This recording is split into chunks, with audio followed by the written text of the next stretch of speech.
2 years ago, I did something kind of stupid. I took every self-help book off my shelf, and I had a lot of them, and I threw them in a box. Not because they were bad. Some of them were actually great. I threw them out because I'd read something like 40 books on discipline, motivation, mindset, all of it.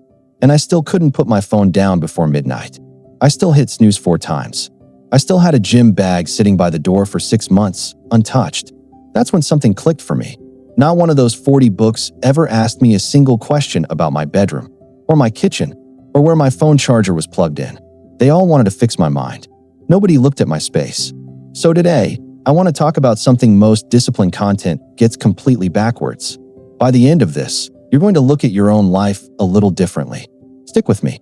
Here's the thing nobody tells you about willpower.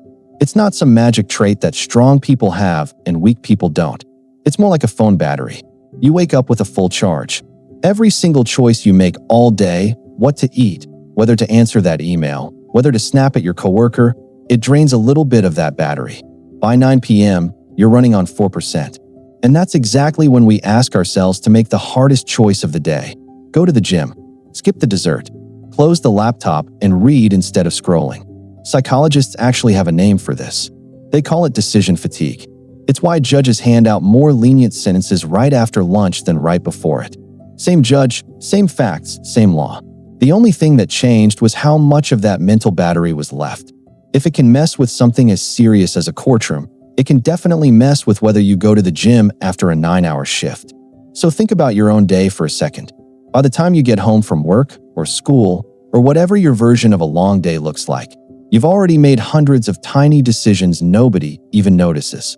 What to wear, what to eat, how to word that annoying email, whether to say something back when your coworker was rude in the group chat. None of that feels like using willpower, but it is. We're setting ourselves up to fail with a dead battery, and then we call ourselves lazy for it. So here's what I started doing instead. I stopped trying to win the fight with willpower, and I started rigging the game so I didn't need it. First place I looked was my phone. I used to tell myself, just don't check it before bed. That lasted about 2 days. So instead, I bought a cheap little charging dock and I put it in the bathroom. Not my room, the bathroom. Sounds tiny, almost dumb. But now, picking up my phone at 11 p.m. requires me to physically get out of bed and walk down the hall. And that little bit of friction is enough. Most nights, I just don't bother. Not because I suddenly developed superhuman self-control, because I made the bad habit slightly annoying to do. Then I looked at my kitchen. If chips and cookies are sitting on the counter at eye level, I don't care how disciplined you think you are. By day 3 of a stressful week, you're eating them. So I didn't rely on willpower to say no 30 times a day. I just stopped buying them. Problem solved before it even started. The healthy stuff, on the other hand, I put right at the front of the fridge. The thing you see first is the thing you reach for. Every time. But honestly, the one that changed everything for me wasn't my phone or my kitchen. It was my chair.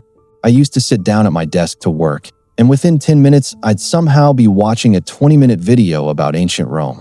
Every single time, I kept blaming my focus, like something was broken in my brain. Turns out, nothing was broken. My chair was just facing my TV.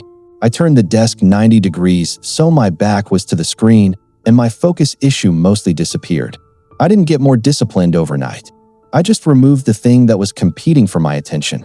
There's one more piece to this that people almost never talk about, and it's not a place, it's a person. Your environment isn't just your bedroom or your kitchen, it's the 5 people you text the most.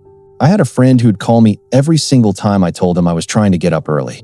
Come on, one more episode. You can start Monday. I used to think I just needed to be stronger around him. Turns out, the easier fix was just not being available at 11 p.m. anymore. I didn't cut him off. I just stopped answering the phone after 10. Same idea as the charging dock. Add a little friction between you and the thing that keeps pulling you backward, whether that thing is a snack, a screen, or a person. This is the actual difference between people who seem naturally disciplined and people who struggle. It's almost never about how strong their mind is. It's about how many decisions they've already made in advance, so they're tired, 9 p.m., low battery brain doesn't have to make them in the moment. Now, quick pause, because I actually want to say something real for a second, not just move on to the next point. If this is landing for you, if you're sitting there thinking about your own phone charger or your own kitchen counter right now, that's exactly why I make these. Hitting subscribe genuinely helps more than you'd think, and honestly, it's kind of fitting with everything we just talked about. It's one less decision future you has to make about whether to come back and find this channel again. So if you're in, hit that button, drop a like, and let's keep building this thing together. Seriously, thank you for being here. It actually means a lot. Okay, back to it. So how do you actually start doing this for yourself? You don't need to redesign your whole apartment. Start absurdly small. Pick one habit you keep failing at. Ask yourself what's the very first physical step of doing this habit, and what's the very first physical step of doing the bad version instead.